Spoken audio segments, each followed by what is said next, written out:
Hate politics की, यानी नफरत की राजनीति। नफरत की दुकान खोलकर कांग्रेस की राजनीतिक दुकान चल जाएगी। 45 साल की भीषणतम बेरोजगारी है, उस पर पर्दा डालने के लिए नफरत का बीज ये लोग बो रहे हैं। ये हिंदुस्तान के खिलाफ बोलेंगे, ये मोदी जी के खिलाफ बोलेंगे। हर संविधान के दायरे में लिखी जाती है। हमारा देश रूल ऑफ लॉ पे चलेगा या हमारा देश रूल ऑफ गन पे चलेगा? जब आतंकी गोली चलाए, सुरक्षा कर्मी भारत के संविधान की कॉपी आके रख दे, ये देखिए भारत का संविधान, मुझे छोड़ दीजिए, ऐसा होता है क्या? आप देख रहे हैं ये देश है हमारा, अमीश देवगन के साथ। नमस्कार, मैं हूं अमीश देवगन और आपका स्वागत है वीकेंड के सबसे भरोसेमंद कार्यक्रम ये देश है हमारा में। इस हफ्ते ये देश है हमारा में हम सीधे तौर पर बात करेंगे हेट पॉलिटिक्स की, यानी नफरत की राजनीति की। इस हफ्ते हम बात करेंगे कि आखिरकार नफरत की राजनीति कौन कर रहा है, क्योंकि राहुल गांधी ने बड़ा आरोप पड़ा है। ममता बनर्जी ने भी बहुत कुछ कहा है कि मैं प्रधानमंत्री मोदी का चेहरा अब देखना नहीं चाहती।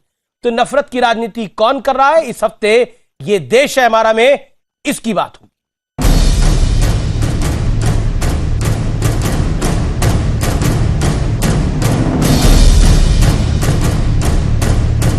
राहुल गांधी असम में चुनावी मोर्चा संभालने पहुंचे और ताबड़तोड़ बीजेपी आरएसएस पर सियासी हमला कर दिया। राहुल गांधी कह रहे हैं कि नागपुर में एक शक्ति पैदा हुई, वो पूरे हिंदुस्तान को कंट्रोल करने में लगी है, वो हिंदुस्तान का धन चाहते हैं। राहुल गांधी ने यह भी कहा कि बीजेपी असम और पूरे हिंदुस्तान को तोड़ने में जुटी है, जबकि कांग्रेस देश को जोड़ने का काम करती है। बीजेपी फिर से असम को और हिंदुस्तान को तोड़ने का काम कर रही है। हमारा काम जोड़ने का है, इसमें धर्म का कुछ लेना देना नहीं है। किसी भी धर्म में नफरत फैलाने नहीं लिखा है। बीजेपी नफरत फैलाती है। राहुल गांधी ने मोदी सरकार को चुनौती देते हुए यह दावा कर दिया कि अगर असम में कांग्रेस जीत जाती है तो वहां सीएए को लागू नहीं होने दिया जाएगा। लेकिन बड़ा सवाल नफरत और डर की सियासत का है। तो जरा बीजेपी आरएसएस के खिलाफ राहुल गांधी के कुछ पुराने बयान भी सुन लीजिए। हम जिस विचारधारा से जूझ रहे हैं वो मुस्लिम ब्रदरहुड जैसी है। आरएसएस ने अपने स्कूलों के जरिए हमला शुरू किया। जैसे पाकिस्तान के कट्टरपंथी इस्लामवादी अपने मदरसों का इस्तेमाल करते हैं। सद्दाम हुसैन और गद्दाफी भी चुनाव जीत जाते थे, लेकिन उनके शासन में लोकतंत्र नहीं था। उधर बंगाल के मोर्चे पर ममता बनर्जी तो 2 कदम आगे निकल गईं। उन्होंने तो पीएम मोदी को मीर जाफर, दुशासन और न जाने क्या क्या कह डाला। मोदी मुख दर्शन करते चाই না, চাই না, চাই না, লুঠেরা চাই না, চাই না, চাই না, দুর্যোধন চাই না, চাই না, চাই না, দুঃশাসন চাই না, চাই না, চাই না, মির্জাফর চাই না। व्हीलचेयर में प्रचार करके सिंपैथी वोट कलेक्ट करने की प्रयास कर रही है। मोदी का चेहरे से ही वोट हुआ तो उनकी हालत हुआ। 2 करोड़ 30 लाख लोग हमको लोकसभा में वोट दिए और उनकी चेहरा आजकल धूमिल हो गई है। सवाल है, आखिर चुनाव लड़ाई में डर और नफरत की मिलावट कौन कर रहा है? आज इसी पर होगी देश की सबसे बड़ी बहस। राजनीति और नफरत का चोरी दामन का साथ है। इससे मेरे मायने ये है कि हर चुनाव में नफरत की बात आती है। हर चुनाव में एक पार्टी दूसरी पार्टी पे आरोप लगाती है कि आप नफरत फैलाते हैं। लेकिन मैं आपको बताता हूं कि नफरत नीति का विश्लेषण क्या है। ममता बनर्जी ने कहा कि प्रधानमंत्री मोदी का चेहरा नहीं मैं देखना चाहती।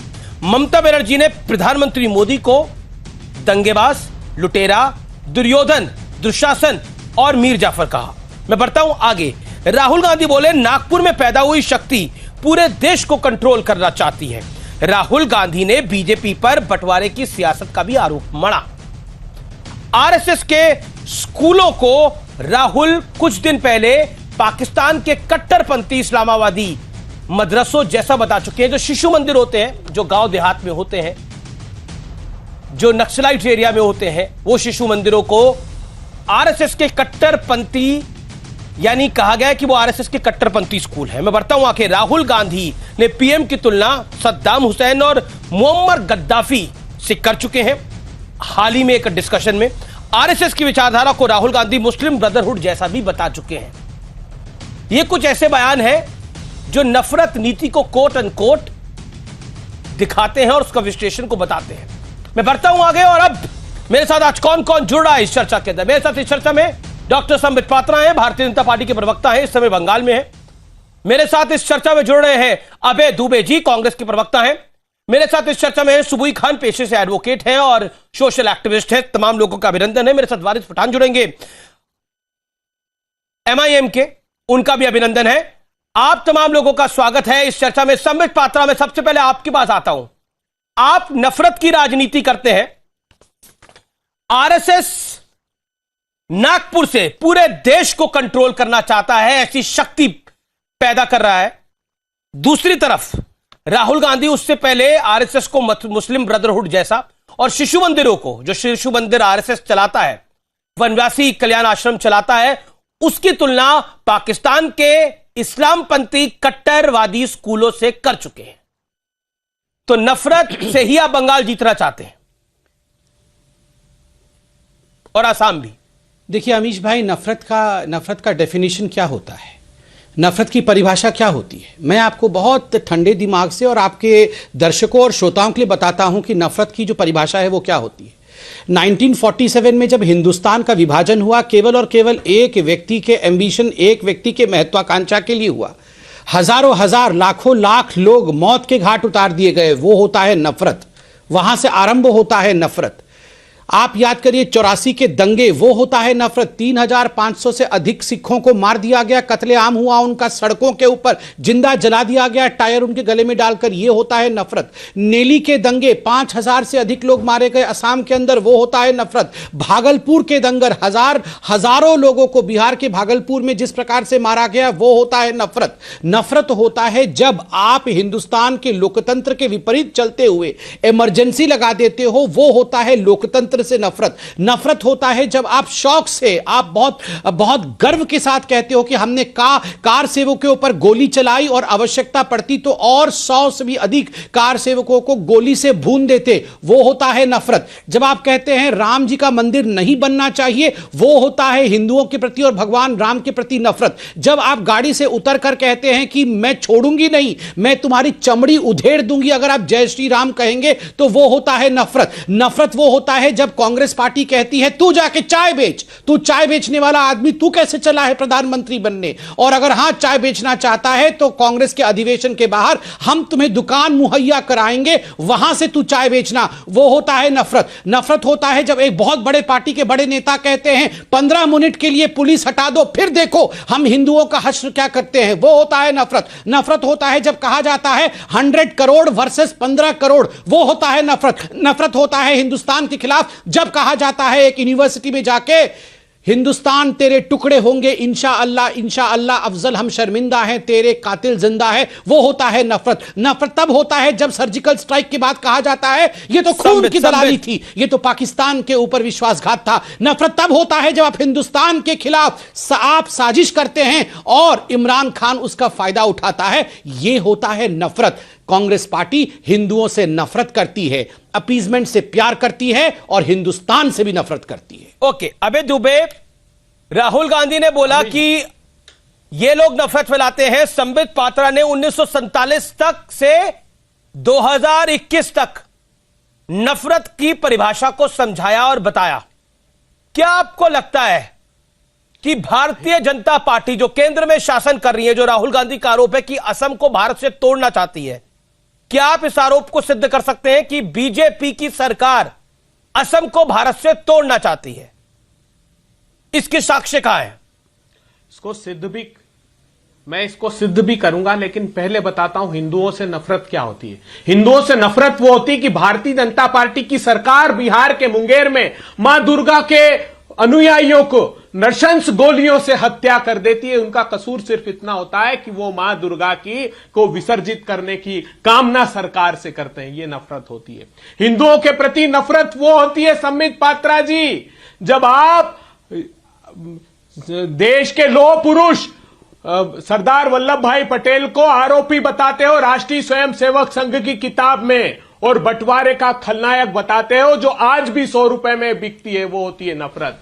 नफरत हिंदुस्तान के प्रति वो होती है जो पाकिस्तान का प्रस्ताव पड़ता है 1940 में, फजलुल हक, उसके साथ भारतीय जनता पार्टी के बुनियाद के पत्थर श्यामा प्रसाद मुखर्जी भारत छोड़ो आंदोलन को कुचलकर 1942 में बंगाल में सरकार बना लेते हैं। भारत के साथ नफरत क्या होता है जानते हैं? जब सैफुल्लाह जैसे दुर्दांत आतंकवादी को कश्मीर के वार्ड नंबर 33 से भारतीय जनता पार्टी का टिकट देते हो, जो पंडितों की हत्या का आरोपी ही नहीं 10 साल जेल से काट के आया है। उस रुबेल शेख जो बांग्लादेश का घुसपैठिया है, उसको भारतीय जनता पार्टी का ऑफिशियल मेंबर बना देते हो। नफरत वो होती है जब सत्ता की स्वार्थ की खातिर नागपुर का राष्ट्रीय स्वयंसेवक संघ मुस्लिम लीग के साथ स्थानीय निकाय में चुनाव बना लेता है और भारत को बांटता है। नफरत क्या होती है सीएए की मैं बताता हूं। अमीश देवगन जी, बड़ा खुलासा करता हूं और चाहूंगा कि साफ उत्तर आज संबित पात्रा जी दे, पूरा असम जानना चाहता है। जी बिल्कुल देंगे। तमिलनाडु के चुनाव के घोषणा पत्र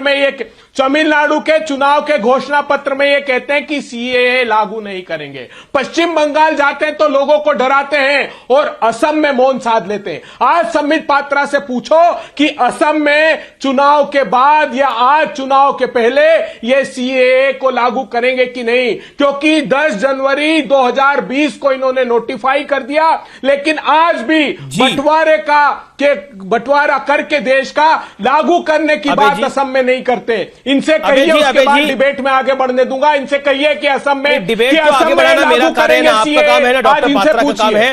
लेकिन 2 मिनट मैंने टाइमर इधर लगाया हुआ है, मैं साक्ष्य भी दे देता हूं क्योंकि आपने तो साक्ष्य नहीं दिए। जूम इन करिए जरा इसे। 2 मिनट 8 सेकंड हो गए आपको, मैं स्टॉप कर देता हूं। 2 मिनट 8 सेकंड हो गए, उससे भी शायद 1 सेकंड ज्यादा। 2 मिनट 8 सेकंड आपने बोला। मैं प्रोड्यूसर की बात पर रिलाई नहीं कर रहा, मैंने खुद अपना टाइमर ऑन किया हुआ था। लेकिन आपने मुझे आसाम को बीजेपी अलग कर रही है उसका साक्ष्य नहीं दिया। आप मुझे बताइए उसका प्रूफ अगर आपके पास कोई है, कोई ऐसी बाइट है गृह मंत्री की, कोई ऐसी बाइट है प्रधानमंत्री मोदी की, तो बताइए। मैं अभी तत्काल प्रभाव से प्ले करता हूं और देश के प्रधानमंत्री से सवाल पूछूंगा इसी मंच से कि कैसे आप लोग असम को भारत से अलग कर सकते हैं। मुझे बताइए, जो कहा गया कि बीजेपी अलग करना चाहती है असम को भारत से, आपको मैंने फिर 30 सेकंड दिए, मैं इंतजार कर रहा हूं जवाब। देख लीजिए महातीस जी सर, मैं आपको जवाब दे रहा हूं। जी सर, उठाकर देख लीजिए। देश के प्रधानमंत्री से लेकर भारतीय जनता पार्टी के नेता और देश के गृह मंत्री साहब जी, सभी ने असम को बांटने की बात की। असम को बांटकर यह कहा कि यहां घुसपैठिए कब्जा कर रहे हैं भारत में आकर के, और हम सीए लागू करेंगे, हम एनआरसी के माध्यम से उन लोगों को सीमा के बाहर कर देंगे।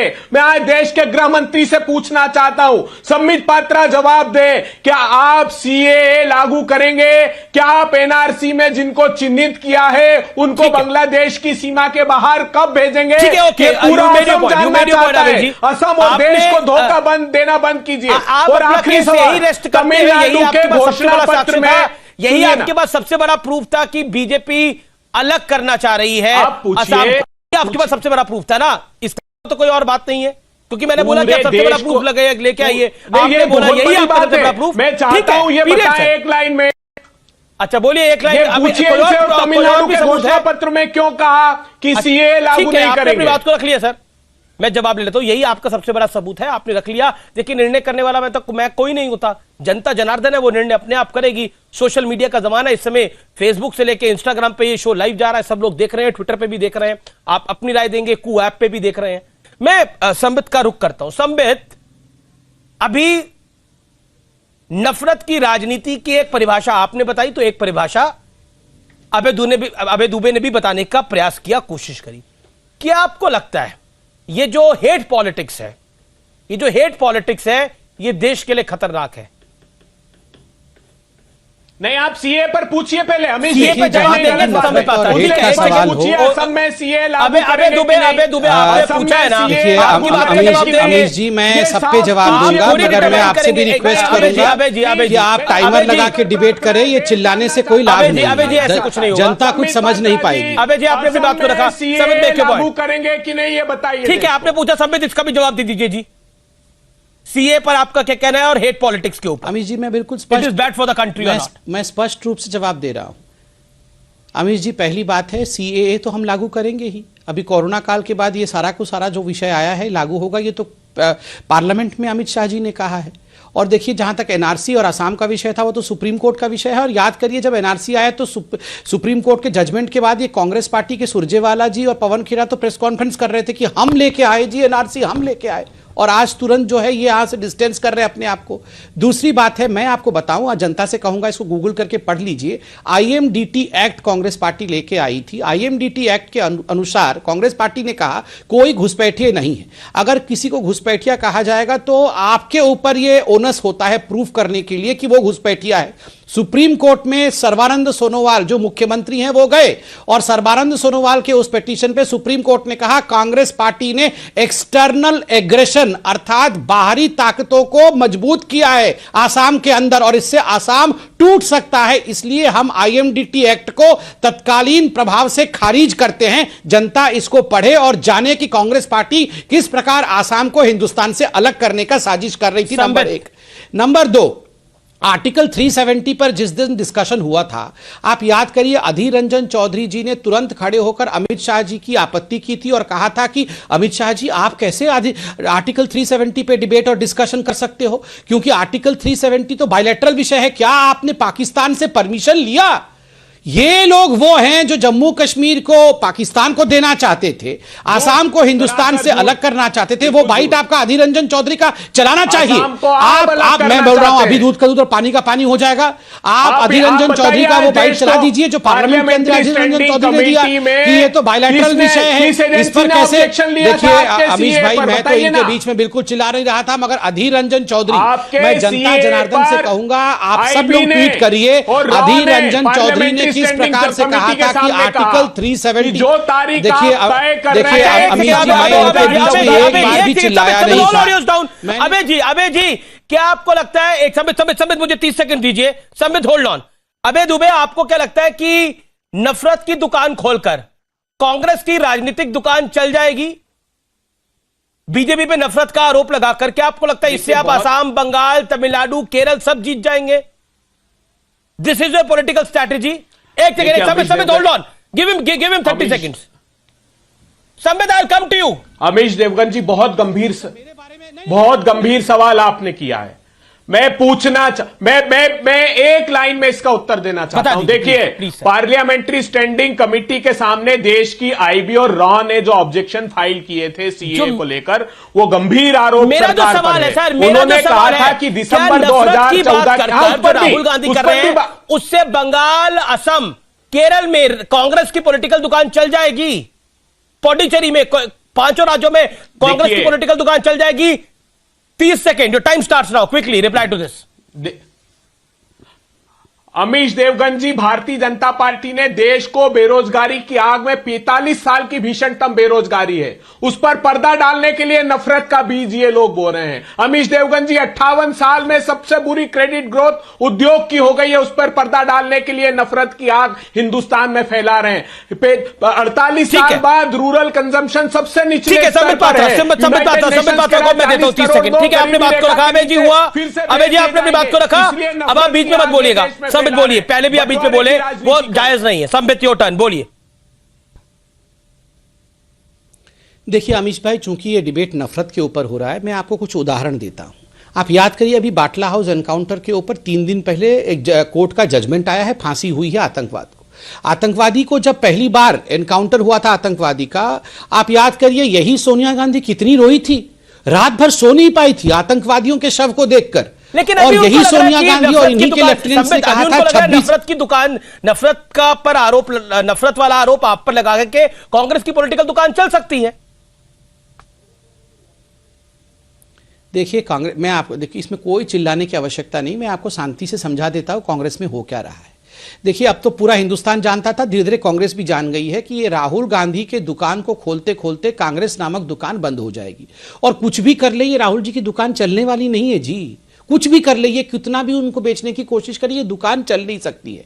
ये हिंदुस्तान के खिलाफ बोलेंगे, ये मोदी जी के खिलाफ बोलेंगे, ये यहां गाली देंगे कि 26/11 आरएसएस की साजिश, ये कहेंगे हिंदू आतंकवाद, ये कहेंगे जो मदरसा होते हैं पाकिस्तान में उससे गए गुजरा जो होता है वो इंडिया का आरएसएस होता है, उससे गए गुजरे हम होते हैं, ये सब कुछ कहेंगे। ये हिंदू पाकिस्तान कहेंगे इंडिया को। ये राहुल गांधी को बचाने के लिए ईवीएम को गाली देंगे, ये राहुल गांधी को बचाने के लिए सुप्रीम कोर्ट के जज की इंपीचमेंट करने की कोशिश करेंगे। और राहुल गांधी ने कहा था ना कि मोदी जी को लोग जो युवा है वो डंडे से मारेंगे। किसने कहा था? ये बहुत प्यार की भाषा है, आप वो बाइट चलाइए। राहुल गांधी जी ने किस भाषा का प्रयोग किया था? डंडे से मारेंगे 6 महीने के अंदर मोदी जी को। और मोदी जी ने क्या कहा पार्लियामेंट में खड़े होकर? मैं थोड़ा सूर्य नमस्कार कर लूंगा, मैं अपने पीठ को और मजबूत कर लूंगा। आप बताइए कौन सी प्यार की भाषा है और कौन नफरत की भाषा है? आप दिखाइए राहुल गांधी जहां कहते हैं कि जो समिट कह रहे हैं प्रधानमंत्री को डंडे मारने की बात करना क्या प्यार की भाषा थी? और जहां तक पॉलिटिकल दुकान की बात है, अब तो संजय राउत ने एक इंटरव्यू दिया है, उस इंटरव्यू में संजय राउत खुल्लम खुल्ला कह रहे हैं कि कांग्रेस को बैक सीट लेनी चाहिए और शरद राव पवार को आगे आना चाहिए। आपके सामने ही सब कुछ है, आपके गठबंधन के दोनों पार्टनर्स हैं और आप भी केरल में आप लेफ्ट के साथ हैं, लेफ्ट के खिलाफ है, बंगाल में साथ है। देखिए, ये शिवसेना जब भारतीय जनता पार्टी के साथ थी तो सारे प्रांतों में बीजेपी के खिलाफ लड़ती थी। अभी हाल ही का उदाहरण है, एलजेपी अभी फिर साथ है, इनके खिलाफ लड़ रही थी। जेडीयू के 6 विधायक इन्होंने दूसरे राज्य में खरीद लिए, जेडीयू इनसे नाराज है। मैं इस विषय पर नहीं जाना चाहता। देखिए, छुपाना क्या चाहते हैं अमीश देवगन जी, जानते हैं? ये छुपाना ये चाहते हैं कि 100 रुपए का पेट्रोल कर दिया, 90 रुपए का डीजल कर दिया, 245 रुपए गैस के सिलेंडर में बढ़ा करके देश को महंगाई की आग में झोंक दिया। इनका नेतृत्व महिलाओं पर इतनी अभद्र टिप्पणी करते हैं मुख्यमंत्री उत्तराखंड के कि मैं यहां कह भी नहीं सकता हूं। तो सारी नाकामियों पर पर्दा डालने के लिए राग अलापते हैं। और सुनिए दूसरी बड़ी बात मैं बताता हूं। आप ये कह रहे हैं ना जी, मुझे एक उदाहरण बताइए संबित पात्रा उत्तर प्रदेश के अलावा कौन से राज्य में जीते? अभी आपने काफी सारी बातें बोली, लेकिन देखिए आप बिहार में हारते हैं, आप ओवैसी साहब को ब्लेम करते हैं। आप कहते हैं देखिए ओवैसी जी आ गए, नहीं तो हम जीत जाते। अब आप कह रहे हैं कि देखिए वहां पर जेडीयू जो है वो जो शिवसेना है बीजेपी के खिलाफ लड़ती थी, लेकिन आप मूल बात पर नहीं आते। संजय राउत ने यह नहीं बोला कि हम कांग्रेस के खिलाफ लड़ेंगे, वो बोल रहे कांग्रेस को बैक सीट लेनी चाहिए। जैसे महाराष्ट्र के अंदर कांग्रेस जो है वो 20% की खिलाड़ी मानी जाती है, मुंबई की भाषा में 20% की मालिक की महाराष्ट्र सरकार में 20% की मालिक कांग्रेस है, 40% पवार साहब और उद्धव ठाकरे के पास है। एक सेकंड सर, अब बात तो सुनिए, ऐसे तो बात चर्चा ही नहीं हो पाती ना। देखिए अब वारिस पठान इंतजार कर रहे हैं अपनी टर्न का इतनी ईमानदारी के साथ। आप हर चीज में दूसरे को ब्लेम करते हैं। ओवैसी साहब चुनाव न लड़े क्योंकि कांग्रेस जीत जाए। संजय राउत ने जो बात बोली वो सामान्य नहीं है कि शरद राव पवार को फ्रंट सीट पे करना चाहिए। आप समझ रहे हैं इसका मतलब क्या है? या तो आप समझना नहीं चाह रहे। संजय राउत जी का आपके टेलीविजन पर मैंने संजय राउत भी नफरत की बात कर रहे हैं था। उसमें संजय राउत की कांग्रेस से नफरत है? उसमें कहा था संजय राउत जी ने कि देश का नेतृत्व करने में एक ही नेता सक्षम है, वो है राहुल गांधी। अच्छा। देखिए वो यूपीए के अलायंस पार्टनर नहीं है हमारी। सुनिए ना, हमारी सरकार है वहां यूपीए में, शरद पवार साहब और दूसरे राजनीतिक दल हैं, तो और सभी राजनीतिक दलों को महाराष्ट्र पे तो संबित भी बोलना चाहेंगे, महाराष्ट्र पे तो वारिस पठान भी बोलना चाहेंगे। संबित 20 सेकंड आपके, फिर वारिस पठान रिस्पॉन्ड टू दिस। वो कह रहे हैं महाराष्ट्र में हमारा गठबंधन नहीं है सेना के साथ, वो कुछ भी बोले। संबित बात था 20 सेकंड, देन वारिस पठान। देखिए मैं बहुत गंभीरता के साथ एक बात रखना चाहूँगा। महाराष्ट्र में जिस प्रकार से बम रखे गए थे, एक उद्योगपति के घर के बाहर बम रख के आतंकवाद फैलाना चाहते थे। मैं आज जानना चाहता हूँ, यहाँ महाराष्ट्र के लोग बैठे हुए हैं जिनकी जो सरकार में है, यहाँ बैठे हुए हैं कांग्रेस के प्रवक्ता, वो बताए उनकी क्या संलिप्तता है। आप आतंकवाद को प्रमोट करेंगे? आज आप लोग बैकफुट क्या करना चाहते हैं? आप ये नफरत की राजनीति है या ये बम प्लांट करना, लोगों को बम से उड़ाने की कोशिश करना, ये प्यार की राजनीति है या ये नफरत की राजनीति है? आप इसका परिभाषा दें। ये कोई छोटी बात नहीं है। पुलिस ऑफिसर, पुलिस कमिश्नर की नौकरी चली गई है, पुलिस कमिश्नर का तबादला हुआ है। क्यों शंट हुआ है पुलिस कमिश्नर? और मुंबई का पुलिस कमिश्नर कोई छोटा विषय नहीं होता है। इतने बड़े आदमी के पीछे किसका हाथ था? आप लोग प्यार की क्या कानून व्यवस्था? ये कानून व्यवस्था, ये आतंकवाद को प्रमोट करना है भाई साहब, और आतंकवाद में आप लोगों का हाथ है। मुझे यहां दुख हो रहा है कहने में, आप लोगों ने जिस प्रकार की हरकत की है आपको जवाब देना होगा। ये नफरत की राजनीति है बम लगाना, या ये प्यार की राजनीति है? किसी के घर के बाहर बम रखना ये प्यार की राजनीति है या नफरत की राजनीति है? बताइए आप। देश कानून नहीं, व्यवस्था मैं के बताऊं, बारे में हम तो सरकार हमारे तो मतलब सक्षम बम से कर उड़ा लेगी। दोगे किसी को देश इसका नहीं, हम तो हमारे तो मतलब बम से उड़ा दोगे, आप यहाँ सपोर्ट करोगे, बम से उड़ा देना चाहिए। कर रहे हो ये नहीं, हम तो हमारे तो मतलब बम से उड़ा दो किसी को। नहीं, आप यहाँ जस्टिफाई कर रहे हो बम से उड़ाने को। आप उद्योगपतियों को बम से उड़ा देना चाहिए, इस बात को जस्टिफाई कर रहे हो। नहीं, मुझे तो आश्चर्य हो रहा है अमीश भाई, ऐसे अबे जी आप क्या कह रहे हैं? अबे जी क्या कह रहे हैं? अबे जी आप क्या कह रहे हैं? हम तो देखिए देखिए देखिए, पॉलिटिकल बात अपनी जगह है, जो वारदात हुई है वो अलग विषय है, लेकिन उसको जिस तरीके से आप कह रहे हैं वो सही मैसेज नहीं जा रहा। मेरा अनुरोध है कि आप अपनी बात को थोड़ा देखिए। अबे जी, ये देश है हमारा में, फिलहाल मैं रुकता हूं एक ब्रेक के लिए, लेकिन न्यूज 18 पर ये देश है हमारा जारी है। किधर लिखा है मुझे बताओ? ये संविधान है भारत देश का। किधर ये लिखा है? संविधान है मेरे महान भारत देश का, जिसको बाबा साहेब अम्बेडकर ने दिया है। आप मुझे बताइए कहाँ लिखा हुआ है संविधान? आपने संविधान की बात करी, मुझे संविधान में आर्टिकल नंबर बताइए, मैं भी पढ़ूं। नहीं, मुझे बताइए। ये बाबा साहेब अम्बेडकर का दिया हुआ संविधान है, मुझे बताइए इसमें कहाँ लिखा है? झूठ नहीं बोला, माफी मांगो। झूठ बोलने के लिए माफी मांगो, झूठ बोलने के लिए माफी मांगो। यहाँ पर बैठकर तो फिर कहाँ लिखा जाता है? कहाँ लिखा?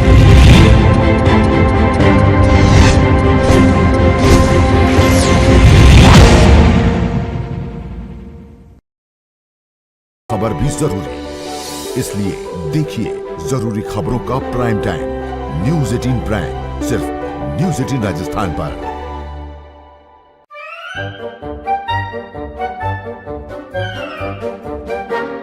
अखबार हुआ ठप, आउटडोर हुआ बेकार, टीवी ही दे रहा है विज्ञापन को तेज रफ्तार। करोड़ों दर्शकों तक न्यूज 18 पहुंचाएगा आपका ऐड। न्यूज 18 की टीम दमदार बनाएगी आपका ऐड शानदार। जल्दी कीजिए, कहीं छूट ना जाए ये सुनहरा मौका। हमें मेल करके उठा लीजिए बड़ा फायदा। ये स्पेशल ऑफर है अगले 15 दिनों तक। साथ ही मिलेगा हमारी वेबसाइट पर प्रमोशन। आज ही मेल करें sales@nw18.com पर। न्यूज 18 इंडिया, आपका पसंदीदा नेशनल न्यूज चैनल, उपलब्ध है टाटा स्काई के चैनल नंबर 519 और एयरटेल के चैनल नंबर 318 पर। कोरोना की हर खबर देखते रहिए न्यूज 18 इंडिया पर। भैया राम राम, नमस्कार। कुछ बता रहे हैं, कुछ चेता रहे हैं। आपने लॉकडाउन के दौरान देखा कि हम क्या कर रहे हैं। कोरोना काल में लोग एक दूसरे को समझा रहे हैं, बड़े बड़े लोग वीडियो बना रहे हैं। आप गाना जानते हैं तो गाइए या फिर अपना हुनर दिखाइए, वीडियो बनाइए और हम तक पहुंचाइए और घर बैठे बनिए स्टार।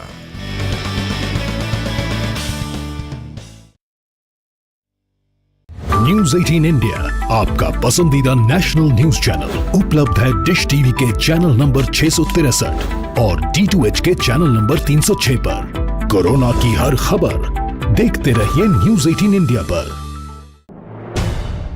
अहम है विचार सरकार के फैसलों पर, लोगों का रेजिस्टेंस सड़कों जरूरी है खरी बात हर किसी की भागीदारी पर, और सवाल उठाने से ही मिल पाएगा जवाब। उनकी चिंताएं किस तरह की? आप कोरोना से लड़िए, आपके लिए हम करेंगे कोरोना पर हर एक सवाल। प्राइम डिबेट सिर्फ न्यूज 18 राजस्थान पर।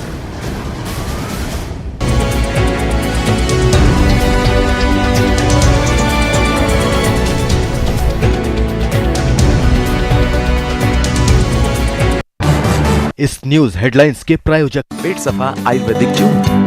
पेट सफा, हर रोग दफा। देश की मिट्टी से हूं बना, सोच जरूरी है कोरोना की हर एक खबर, जरूरी सरकार के फैसलों का असर, सियासत की चाल और इकोनॉमी का हाल जानना जरूरी, बाजार से एग्रीकल्चर और रोजगार की खबर भी जरूरी। इसलिए देखिए जरूरी खबरों का प्राइम टाइम न्यूज 18 प्राइम, सिर्फ न्यूज 18 राजस्थान पर।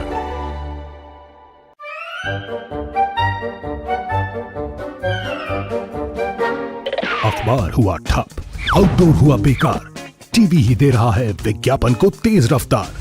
करोड़ों दर्शकों तक न्यूज 18 पहुंचाएगा आपका ऐड। न्यूज 18 की टीम दमदार बनाएगी आपका ऐड शानदार। जल्दी कीजिए, कहीं छूट ना जाए ये सुनहरा मौका। हमें मेल करके उठा लीजिए बड़ा फायदा। ये स्पेशल ऑफर है अगले 15 दिनों तक। साथ ही मिलेगा हमारी वेबसाइट पर प्रमोशन। आज ही मेल करें sales@nw18.com पर। न्यूज 18 इंडिया, आपका पसंदीदा नेशनल न्यूज चैनल, उपलब्ध है टाटा स्काई के चैनल नंबर 519 और एयरटेल के चैनल नंबर 318 पर। कोरोना की हर खबर देखते रहिए न्यूज 18 इंडिया पर। भैया राम राम नमस्कार। बाहर ना जाना, कुछ बता रहे हैं।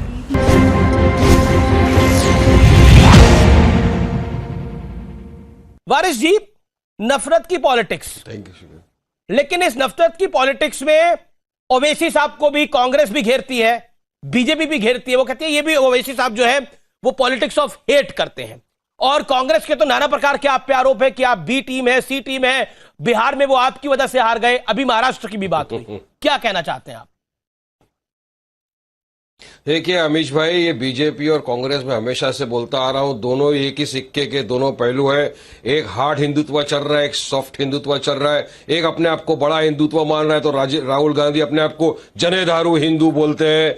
एक हमको कोई बी टीम बोलता है, सी टीम बोलता है, डी टीम बोलता है। हालांकि कुछ के अंदर इंट्रोस्पेक्शन करते नहीं है कि उनके लोग उनकी पार्टी को क्यों छोड़ छोड़ के चले जाते हैं। वो उनको नहीं पड़ी है, उनको ये पड़ी है ओवैसी साहब क्यों चुनाव लड़ रहे हैं। तो ओवैसी साहब ने तो कहा ना कि मैं देश की लैला बन चुका हूं, ये सारे मेरे मजनू है। अब नफरत की राजनीति कब होती है? जब रोज भाजपा वाले संविधान का कत्ल करते हैं। नफरत की राजनीति कब होती है? जब संविधान पे आप शपथ लेते हैं मगर आप सेक्युलरिज्म को मानते नहीं। आप बोलते हैं सेक्युलरिज्म देश के लिए सबसे बड़ा खतरा है। नफरत की राजनीति तब होती है जब आप संविधान की शपथ लेकर असेंबली में जाते हो मगर वहां खड़े होकर बोलते हो कि हम रूल ऑफ लॉ नहीं मानेंगे, हम रूल ऑफ गन मानेंगे, ठोक दो वाली पॉलिसी हम मानेंगे। तब नफरत की राजनीति होती है। नफरत की राजनीति जब होती है कि जब हमारा किसान भाई 100 दिन से ज्यादा से वहां पर जाकर धरना कर रहा है और मोदी जी जरा भी ये दिल में उनके दर्द नहीं आता, नरम नहीं आती कि चीन जो किसान के बिल है उसको वापस ले ले। नहीं, तब नफरत की राजनीति होती है। नफरत की राजनीति तब होती है जब डेमोक्रेसी में रहकर हम अगर अपनी बात रखते हैं और उठाकर हमको जेलों में डाल दिया जाता है, वो नफरत की राजनीति होती। नफरत की राजनीति तब होती है जब हमसे हमारा freedom of speech and expression छीन लिया जाता है। जबकि संविधान का, डेमोक्रेसी का सबसे ब्यूटी है एग्री टू डिसएग्री। अगर मुझे सरकार से किसी चीज से मैं एग्री नहीं करता हूं तो मुझे अधिकार है मेरी बात। फ्रीडम ऑफ स्पीच और एक्सप्रेशन छीन लिया जाता है, उसी का आप इस्तेमाल कर रहे हैं इस कार्यक्रम में। अभी इस समय आप मेरे कार्यक्रम में बोल रहे हैं, आप फ्रीडम ऑफ स्पीच और एक्सप्रेशन का इस्तेमाल कर रहे हैं। आप लाइव चैनल पर हैं, आपको करोड़ों लोग सुन सकते हैं। बिल्कुल बिल्कुल, मैं आपकी बात बता रहा हूं। Freedom of speech and expression जो अपनी बात रखना चाहते हैं, जब जो डेमोक्रेसी में रहकर अपनी बात रखना चाहते हैं और उनको उठा के जेलों में डाला जाता है। सुबोई खान, नफरत की राजनीति तब होती है जब एक एमपी जो पार्लियामेंट में तो बोल सकता है लेकिन कहीं और जाके बोलना चाहता है, पब्लिक मीटिंग करना चाहता है, सुबोई खान नहीं दी जाती। नफरत तब होती जी।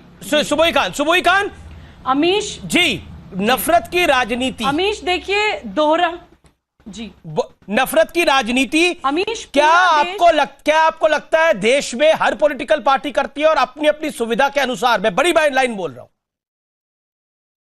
जी जी अमीश, देखिए सबसे पहले तो मैं पूरा देश के सामने ये बोलना चाहती हूँ कि दोहरा चरित्र देखिए। Freedom of expression and speech की बात उस पार्टी के नेता कर रहे हैं और वो नेता कर रहे हैं जिन्होंने ये कहा था कि 15 मिनट के लिए पुलिस हटा लो तो देखो हमारे एक विशेष संप्रदाय के लोग हिंदुओं का क्या हाल करते हैं। ये freedom and expression and speech की बात करते हैं। हंसी भी आती है और दुख भी होता है।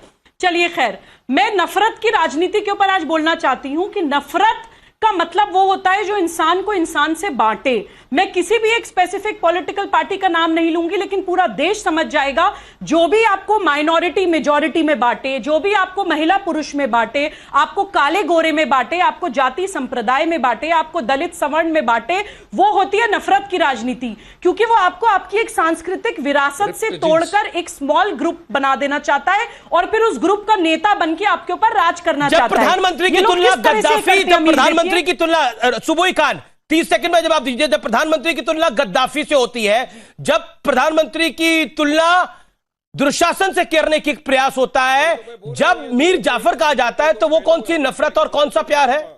दोनों एक ही सिक्के के दो पहलू है। जी अमीश देखिए, आजाद भारत में पहली बार ऐसा हुआ है कि एक प्रधानमंत्री का इतना ज्यादा विरोध, सारी भारत विरोधी मानसिकताएं एकजुट होकर उनका विरोध करती हैं और आपत्तिजनक अल्फाज उनके लिए इस्तेमाल करती हैं। उसका सिर्फ एक कारण है, जब राहुल गांधी राष्ट्रीय स्वयंसेवक संघ के प्रति नफरत दिखाते हैं, उसका सिर्फ एक कारण है, जब वो हिंदू राष्ट्र की बात करते हैं। बीच में मत बोलिए वारिस जी, जब वो हिंदू राष्ट्र की बात करते हैं और आप लोग कहते हैं कि वो नफरत की राजनीति करते हैं, तो अपनी परिभाषाएं सुधारिए। हिंदू कोई एक वर्ग नहीं है, हिंदू कोई एक संप्रदाय नहीं है, हिंदू एक नेशनल आइडेंटिटी है। हिंदू अब महिला पुरुष दोनों हिंदू हैं, माइनॉरिटी मेजॉरिटी भी हिंदू हैं, दलित सवर्ण सब हिंदू हैं। आप लोग कैसे ग्रुप्स में लोगों को बांटते हैं, और जितनी भी फियर्स ग्रुप्स हैं अमीश, उसको ये लोग नफरत करके बांटते हैं। इब्राहिम गार्दी जैसी कौम के लोगों को ये तुष्टिकरण करते हैं। जो हमारे रहे हैं दलित समाज के लोग, उनको ये लोग बांटते हैं।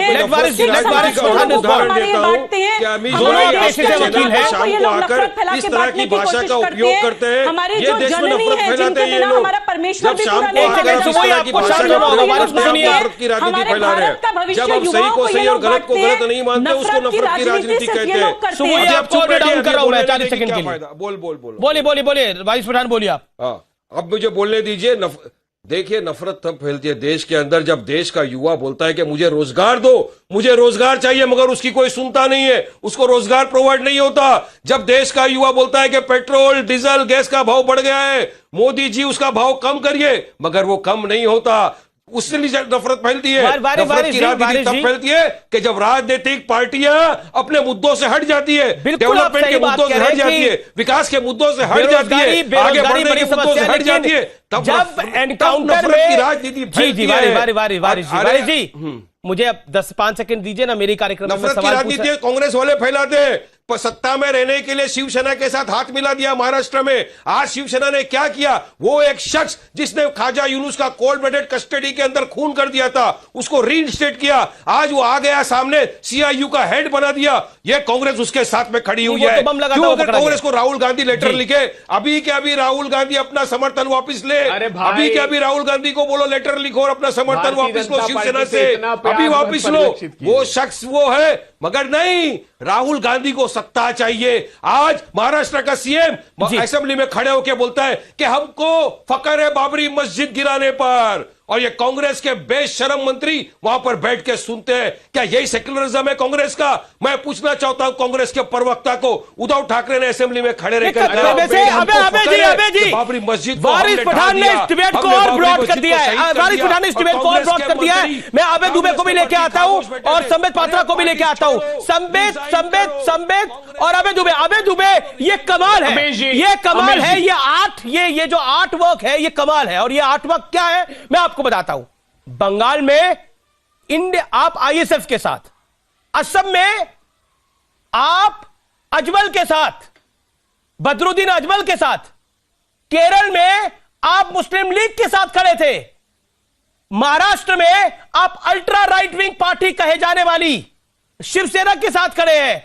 लेकिन कई महाराष्ट्र के इलाके ऐसे हैं कि जहां पर वारिस भाई की पार्टी भी शिवसेना के साथ खड़ी है। मैं आपसे जानना चाहता हूं, मैं आपसे अभय दुबे जानना चाहता हूं कि ये कैसे कर लेते हैं आप, ये कैसे कर लेते हैं आप? और लेफ्ट के साथ बंगाल में आप साथ खड़े और केरल में उन्हीं के खिलाफ लड़ाई लड़ेंगे। बताइए, समझाइए। वो पीडीपी जो प्रधानमंत्री की मौजूदगी में कहती थी कि पाकिस्तान और आतंकवादियों आपका धन्यवाद चुनाव कराने के लिए, उनके साथ सत्ता की भूख मिटाते हैं। सैफुल्ला जैसे आतंकवादी को टिकट दे देते हैं और ये हम पर आरोप लगा रहे हैं। और ओवैसी जी तो भारतीय जनता पार्टी की बी टीम है, इनसे पूछिए जहां भारतीय जनता पार्टी हेलीकॉप्टर में तेल डला दे और लिस्ट दे दे, वो ही काम ये करते। मुझे बताइए ना, भारतीय जनता पार्टी नफरत फैलाने के लिए असदुद्दीन ओवैसी साहब का इस्तेमाल कर रही है, देश के लोगों को जानना चाहिए। अच्छा, ये आईएसएफ प्यार बांट रही है, बड़ा ये आईएसएफ प्यार बांट रही है, बदरुद्दीन अजमल प्यार बांट रहा है, मुस्लिम लीग प्यार बांट रहा है। प्यार की डेफिनेशन क्या है? प्यार की डेफिनेशन तो बताइए। ओके, वारिस 30 सेकंड, संबित पात्रा, वारिस 30 सेकंड। ठीक है हुआ, अभी दुबे जी आपका हुआ, आपने बोला मेरा सवाल था कांग्रेस के प्रवक्ता से, उन्होंने जवाब नहीं दिया। मैं कांग्रेस के प्रवक्ता को पूछना चाहता हूं कि आपने तो सेकुलरिज्म के नाम पे वोट लिए, फिर आप जाके शिवसेना के जाके गोद के अंदर बैठ गए। आज शिवसेना के मुख्यमंत्री खड़े रहकर बोलते हैं कि हमको फकर है बाबरी मस्जिद गिराने के अंदर, और आप समर्थन दे रहे हो इसको, तो क्या ये सेकुलरिज्म है? किस किस्म का सेकुलरिज्म है? आप छोड़ो मेरी बात, ओके, संबित पात्रा, कांग्रेस सेकुलरिज्म की प्रेरी है, और वैसे साहब कहते हैं कि हम भी सेकुलरिज्म चाहते हैं, लेकिन नफरत तो सिर्फ आप ही फैला रहे हैं। अमीश भाई, मैंने बड़े ध्यान से सबको सुना, थोड़ा ध्यान से मुझे सुन लिया जाए। नंबर एक, अभी जरा AIMIM के इस प्रवक्ता को मेरे बोलने के बाद याद दिला दीजिएगा कि आज से चंद दिनों पहले ही अमरावती में AIMIM और शिवसेना की गठबंधन हुई है। दोनों मिलके उन्होंने वहां पर कॉरपोरेशन में गठबंधन किया हुआ है, समझा दीजिएगा। अमीश भाई, आपको कैसे लगेगा अगर यूनाइटेड नेशन में एक निर्णय लिया जाए कि पाकिस्तान को बुला करके अब पाकिस्तान से हम सुनेंगे कि आतंकवाद कितना खराब होता है, आतंकवाद से क्या होता है। आज आप डिबेट में नफरत के ऊपर डिबेट कर रहे हैं, और इसमें हेडमास्टर बन के आए हैं AIMIM के प्रवक्ता, जिन्होंने कहा था 100 करोड़ वर्सेस 15 करोड़, वो उसके हेडमास्टर बन के आए हुए हैं इस डिबेट में। ये वही अभी बोल रहे थे कि लैला और मजनू। मैं बताता हूं लैला कौन और मजनू कौन है। जहां तक ओवैसी जी का सवाल है, वो उनका नाम आज से मैं रखता हूं नफरती लैला। वो कोई लैला वाला नहीं है, वो नफरती लैला है, और तुष्टिकरण उनकी मजनू है। ये लैला मजनू की जोड़ी है, नफरती लैला विद तुष्टिकरण मजनू। और देखिए अमीश भाई, मैं बीच में बिल्कुल नहीं बोला था, ये मैं कुछ बहुत महत्वपूर्ण बातें रखना चाहता हूँ, तो बोलते कि मैं देश की लैला और कुछ बहुत महत्वपूर्ण बातें रखना चाहता हूँ। अमीश भाई, मैं चिल्लाया नहीं था, मैं जरा शांति से बोल लूं। ठीक है, 30 सेकंड आपके, हम डिबेट कर रहे हैं और ये नफरत पे चिल्ला रहे हैं इतनी जोर से। देखिए, नंबर एक अमीश भाई, यहां पर मैं याद दिला दूं, ये वही AIMIM है जिसके असदुद्दीन ओवैसी ने कहा था ये भगवान राम कहां कहां जने थे। ये उनकी मां कौशल्या ने जाके भगवान राम को कहां कहां जना था, यहां जना था, वहां जना था, उसके बहुत ताली बजी थी। ठहाका मार के उन्होंने भगवान राम की मां का मजाक उड़ाया था। ये वही ओवैसी है जिन्होंने कहा ये भाग्य लक्ष्मी कौन सी नई देवी आ गई, ये कौन सी देवी मां है भाग्य लक्ष्मी, और फिर ठहाका लगा था और फिर ताली बजा था भाग्य लक्ष्मी का, भगवान भाग्य लक्ष्मी की मजाक लगाने से। तीसरी बार ये वही पार्टी है जिन्होंने 15 मिनट पुलिस हटाने की बात की थी। ये वही पार्टी है, ओवैसी जी का वो बयान दिखाइए जिसमें कश्मीर में जब 7 हमारे पुलिस अधिकारी शहीद हुए थे, उन्होंने कहा था ये तो सारे मुस्लिम अधिकारी हैं जो शहीद हुए हैं, हिंदू थोड़ी शहीद होता है। आप बताइए ये वो लोग हैं और उनको डिबेट में बुलाया गया है, ये नफरत पे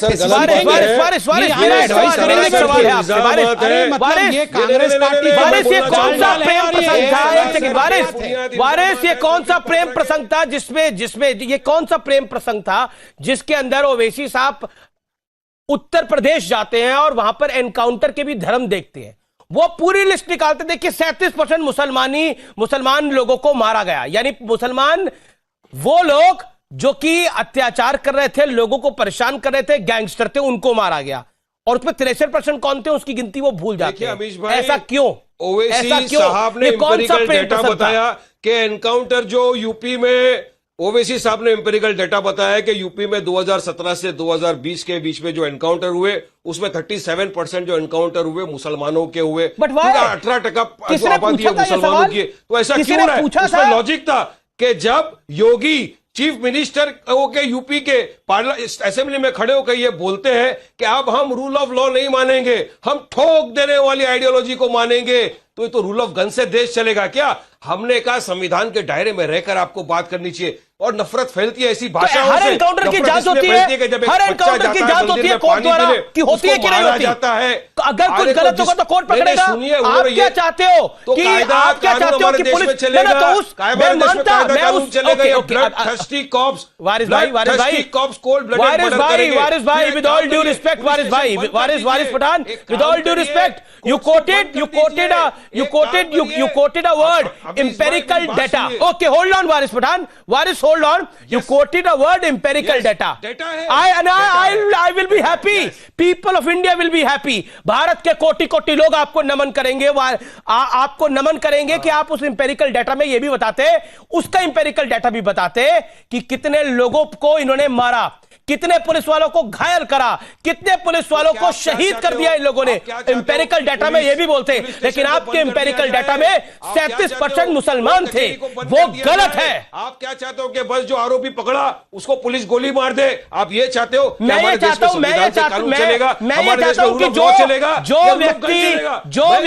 जो अपराधी भारत के किसी भी पुलिसकर्मी पर हाथ उठाए, भारत के किसी भी पुलिसकर्मी को शहीद करे, उसका वही असर होना चाहिए जो होता है।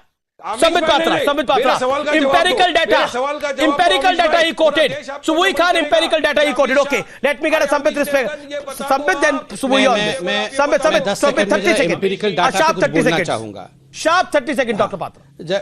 हाँ देखिए अमीश भाई, मुझे तो बड़ा आश्चर्य लगा कि ये जो एनकाउंटर है, आतंकवादियों को पकड़ना है, उसमें एम्पिरिकल डाटा की बात हो रही है। मैं आपको एक चैलेंज देता हूं अमीश भाई, आप जरा एक एम्पिरिकल डाटा लगाइए कि पूरे विश्व में कितने परसेंटेज आतंकवादी कौन से धर्म के हैं, आप निकालिए जरा। कौन से धर्म, मैं किसी धर्म का नाम नहीं लेता क्योंकि इन चीजों में विश्वास नहीं करता।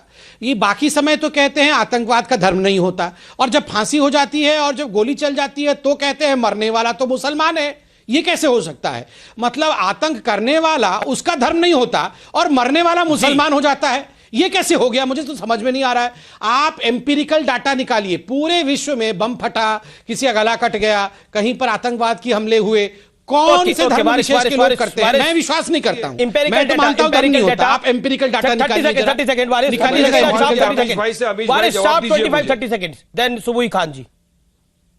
अमीश भाई, मैं आपसे सवाल किया था, आपने जवाब नहीं दिया। मैं चाहता हूं पूरा देश आपको नमन करेगा। अमीश भाई, आप मुझे बता दीजिए, हमारा देश संविधान पे चलेगा, हमारा देश रूल ऑफ लॉ पे चलेगा, या हमारा देश रूल ऑफ गन पे चलेगा? अगर रूल ऑफ गन पे चलना है, ठोक दो वाली आइडियोलॉजी यूज करना है, तो पुलिस स्टेशन को बंद कर दो, कोर्ट कचहरी को बंद कर दो, जहां भी जो मुझे पकड़ा है। आपकी बात से मैं एग्री करता हूं, आपकी बात से मैं एग्री करता हूं, आपकी बात से मैं एग्री करता हूं कि भारत तो संविधान पर ही चलेगा।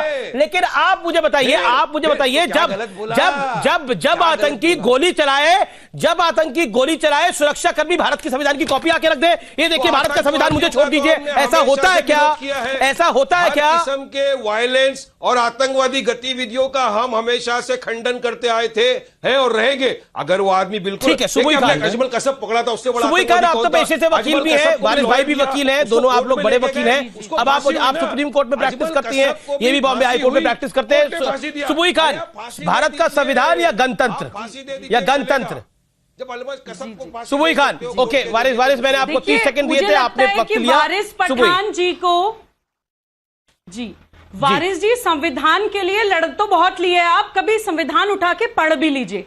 रूल ऑफ लॉ को तस्बीह की तरह पढ़ने से कुछ नहीं होता है। हमारे देश का कानून ही कहता है, हमारी आईपीसी की धारा 96 to 106 right to private defence की बात करती है, जो अपनी पर्सन एंड प्रॉपर्टी को प्रोटेक्ट करने के लिए किसी की जान भी ले सकते हैं। और वो राइट सिर्फ अपनी पर्सन एंड प्रॉपर्टी को प्रोटेक्ट करने के लिए नहीं होता है, किसी थर्ड पर्सन की पर्सन एंड प्रॉपर्टी को प्रोटेक्ट करने के लिए भी होता है। ओवैसी साहब से कानून की क्लासेस ले लीजिए पहले जाकर, तब यहां पर बैठ के देश को गुमराह करिएगा।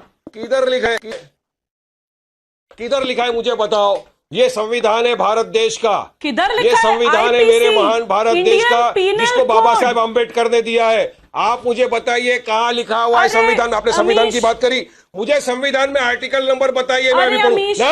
नहीं, मुझे बताइए, ये बाबा साहेब अम्बेडकर का दिया हुआ संविधान है, मुझे बताइए इसमें कहाँ लिखा है? झूठ नहीं बोला, माफी मांगो, झूठ बोलने के लिए माफी मांगो, झूठ बोलने के लिए माफी मांगो यहाँ पर बैठकर। तो फिर कहाँ लिखा जाता है? कहाँ लिखा जाता है? आरएसएस के हेडक्वार्टर में, आरएसएस के हेडक्वार्टर में लिखा जाता है क्या कायदा कानून? देश इससे चलेगा, देश इससे चलेगा, देश इससे चलेगा, देश बाबा साहेब अम्बेडकर का दिया हुआ संविधान से चलेगा। बस rational mind 15 crore versus 100 crore की बात नहीं कर सकता। आपके पास सवाल का जवाब नहीं है। आप लोग संविधान के लबादे में लिपटे हुए कट्टरवादी मानसिकता है, जो मुलम्मा चढ़ा के जिहादी बातों को कॉन्स्टिट्यूशनैलिटी के लबादे में लपेट के पेश करने की कोशिश करते हैं। वही आपके ओवैसी साहब करते हैं और वही आप उनसे ट्यूशन ले लेकर नेशनल टीवी पर कर रहे हैं। लेकिन ओवैसी साहब संविधान में रहकर संविधान बचाने की बात करते हैं, ओवैसी साहब बैरिस्टर है, उनको संविधान पूरा पढ़ा, आपकी तरह नहीं है। मैंने आपको संविधान में सवाल किया, आपने जवाब नहीं दिया। आपने पहले बोल दिया संविधान में लिखा हुआ है, जो बाबा साहेब अम्बेडकर का संविधान को मैं मानता हूं, उसमें कहां लिखा है मुझे बताओ। मुझे कुछ सेकंड्स दीजिएगा। ठीक है, 15 सेकंड, 15 सेकंड। ठीक है, डेटा दीजिए 15 सेकंड। इंपेरिकल डेटा आज मैंने एक नया शब्द इजाद हुआ है बहस के अंदर, इंपेरिकल डेटा दीजिए। इंपेरिकल डेटा दीजिए। जी अमीश, एक और डेटा ये निकलवा लें वारिस साहब कि हिंदू ने कब नफरत की राजनीति या कब नफरत करके लोगों को बांटने की कोशिश करी है?